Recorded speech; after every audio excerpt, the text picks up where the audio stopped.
My name is Xiomara, and I'll never forget the moment my Uncle Derek showed me his true colors. I was sitting beside my grandmother's hospital bed, holding her frail hand while she slept. The cancer had taken so much from her, but she was still fighting. Derek walked in with that fake concerned expression he'd been wearing for weeks. "How's she doing?" he asked, pulling up a chair on the other side of the bed. "The same," I said. "The doctors say it could be any day now." He nodded slowly, reaching across to pat grandmother's arm. "Such a shame. She was always so vibrant." "She still is," I said firmly. "She's still here." Of course. He stood up, walking around to my side. "Xiomara, can we talk outside for a minute?" I followed him into the hallway, my stomach churning with unease. Derek looked both ways, then leaned in close. That's when he gripped my hand, not comforting but possessive, controlling. "Just 3 days left," he whispered, his eyes gleaming. "Then everything's mine." I tried to pull away, but his grip tightened. "What are you talking about?" I asked, my voice barely steady. "The will, sweetheart. Your grandmother signed the new one yesterday." His smile was pure venom. "I made sure of it." "You did what?" He finally released my hand, smoothing down his suit jacket. "She wanted to leave everything to someone who actually cared for her, someone who visited every single day these past 6 months." "I've been here every day," I protested. "Have you?" He pulled out his phone, showing me a visitor log he'd apparently been keeping. "Because according to the nurses, I've been here from 9 to 5, Monday through Friday. You show up for an hour here and there." My hands shook. "I have a job, Derek. I come after work and on weekends." "Grandmother doesn't know that. All she knows is who she sees when she opens her eyes." He stepped closer. "The estate's worth $12 million, Xiomara. The house in Martha's Vineyard, the apartment in Manhattan, the investment portfolio, the art collection, all of it." "She would never cut me and Rachel out completely." "Oh, she left you each $50,000. Very generous, don't you think?" His laugh was cold. "Meanwhile, I get the rest." I felt tears burning my eyes. "You manipulated her. She has dementia from the medication." "Prove it." He checked his watch. "The will becomes legally binding in 72 hours. After that, even if she changes her mind, which she won't because she'll be dead, it's done." "You're disgusting." "I'm practical." He started walking toward the elevator. "Don't bother trying to contest it. I've been documenting everything.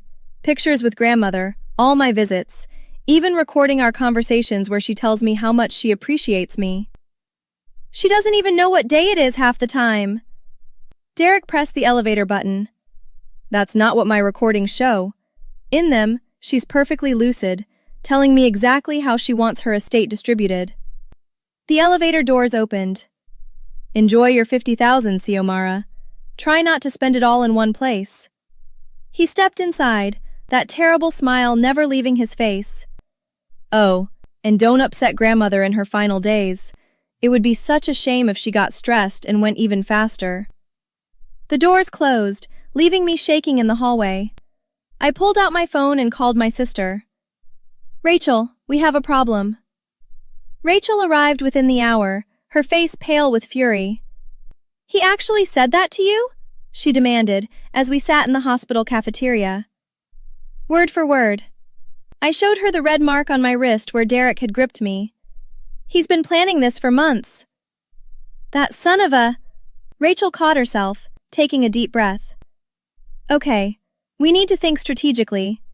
Did grandmother really sign a new will?" "I don't know, but Derek doesn't bluff." My phone buzzed. It was Sarah, one of grandmother's nurses. "Xiomara, can you come back upstairs? Your grandmother's asking for you." We rushed back to find grandmother awake, looking confused. "Where's that nice young man?" she asked. "The one who brings me cookies?" "Derek?" I asked gently. "Is that his name? He's here every day." She frowned. "Who are you again, dear?" My heart sank. "It's Xiomara, Grandma, your granddaughter." Oh, of course. But her eyes were distant, uncertain. Sarah pulled us aside after Grandmother dozed off again. I need to tell you something, she whispered, but I could get in trouble. What is it? Rachel asked. Your uncle, or whoever that man is, he's been giving her extra medication. Not anything dangerous, but he brings her pills he says are from the doctor. They make her really drowsy and confused. What kind of pills? I demanded. I don't know, but I've seen him do it at least a dozen times. Sarah glanced at the door nervously. He also keeps everyone else away during his visits. He tells us she needs rest, that she doesn't want to be disturbed. Can you testify to this? Rachel asked. I could lose my job. Please, I begged. He's stealing our grandmother's entire estate. Sarah bit her lip. There's security footage. The hospital keeps recordings of all patient rooms for liability purposes. How do we get access to that? I asked. You'd need a lawyer and probably a court order. Rachel was already on her phone. I'm calling Jordan Patterson. She's an estate attorney, handled Mom's will last year. Jordan agreed to meet us that evening at her office. This is elder abuse and undue influence, Jordan said after hearing our story. But we need proof, and we need it fast.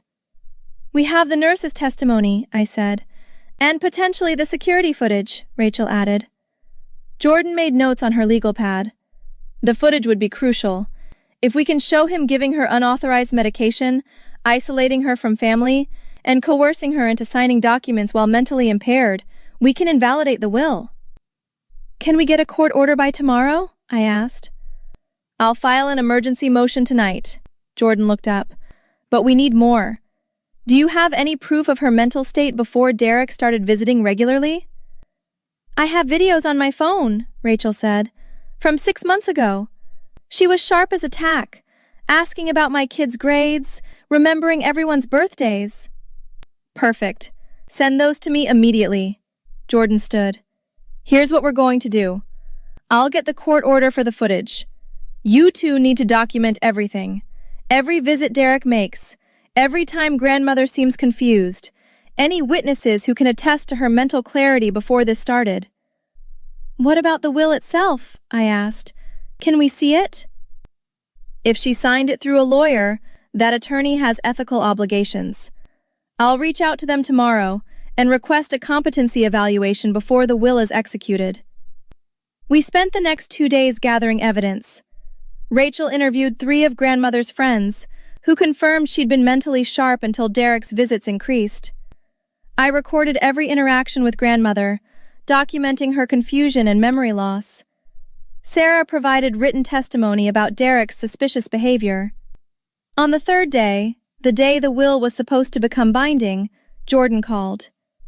I got the court order, and Xiomara, the security footage is damning.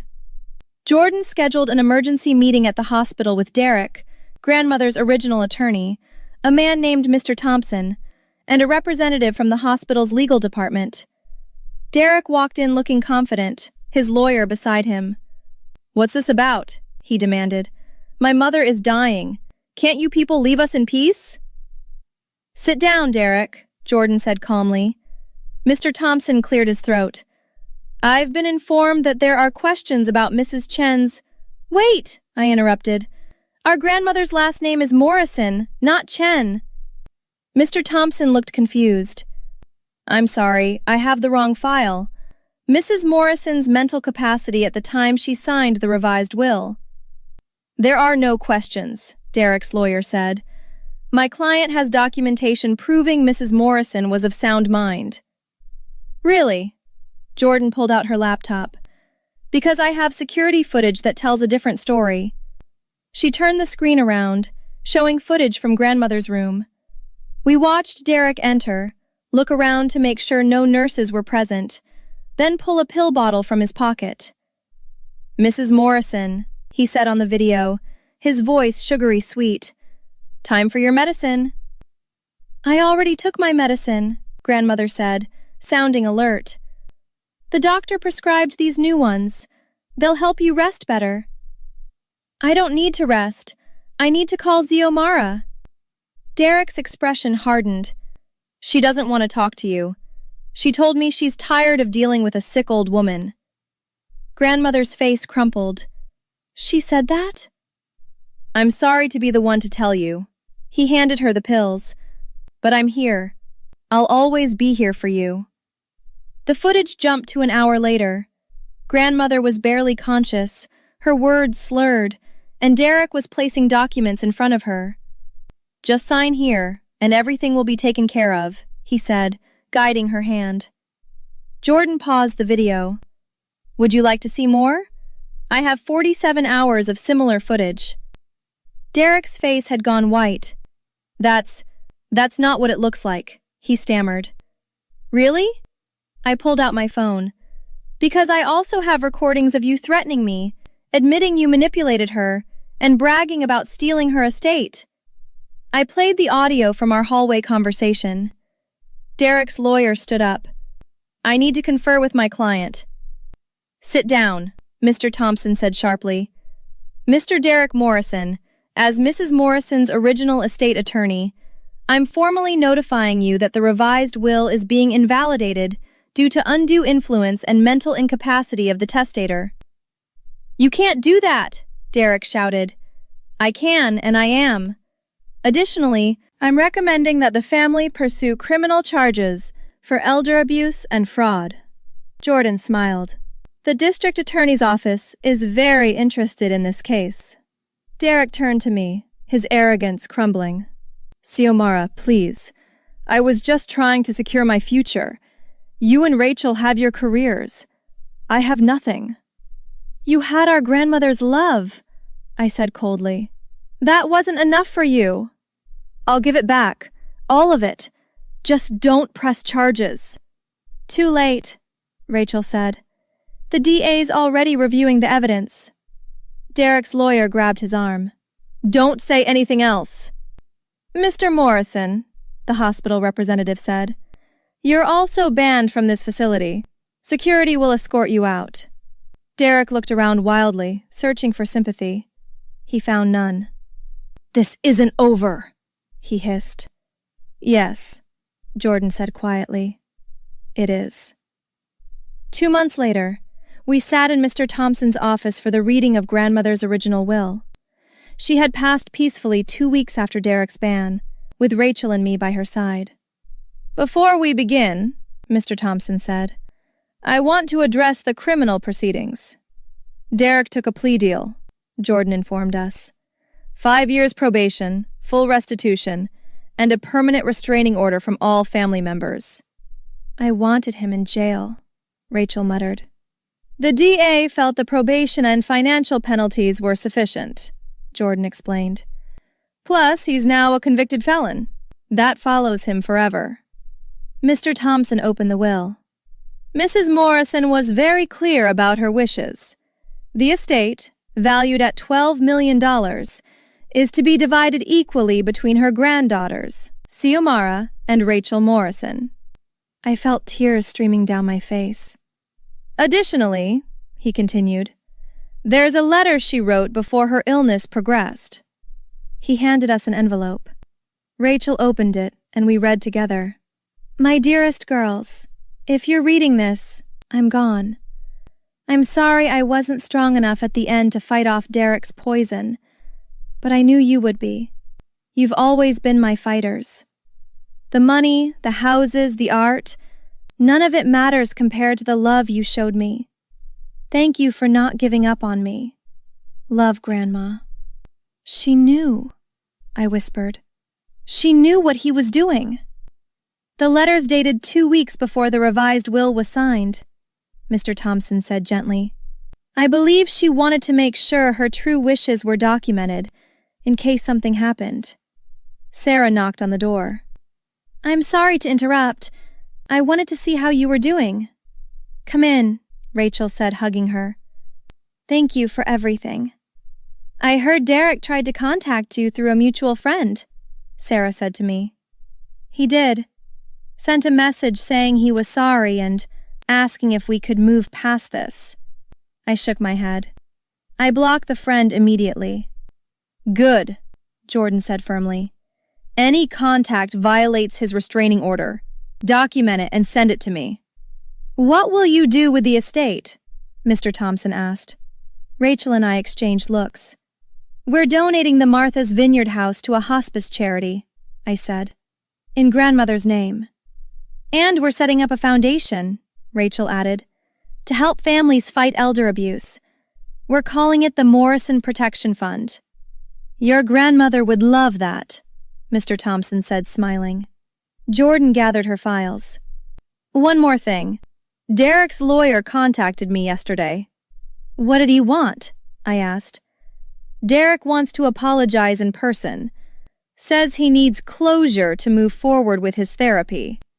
Absolutely not, Rachel said immediately. That's what I told them. Jordan stood. He doesn't get closure. He doesn't get forgiveness. He gets to live with what he did. Exactly, I agreed. Sarah hugged us both. Your grandmother was so proud of you two. She told me once, when she was lucid, that you were the best things in her life. We miss her so much, Rachel said. But we honored her, I added. That's what matters. Mr. Thompson handed us the final paperwork. The estate transfer is complete. Everything is yours now. As we left the office, Rachel put her arm around me. You did it, sis. You saved Grandma's legacy. We did it, I corrected. All of us. Jordan walked us to our cars. I'm proud of you both. You could have just taken the $50,000 and walked away. That's not who Grandma raised us to be, I said. Derek's attempt at an apology proved he still didn't understand what he'd done wrong. He wanted forgiveness so he could feel better about himself, not because he truly understood the harm he'd caused. Have you ever had to fight to protect a loved one from someone who claimed to care about them? Like and subscribe for more stories about people who refused to be victims and fought back the right way.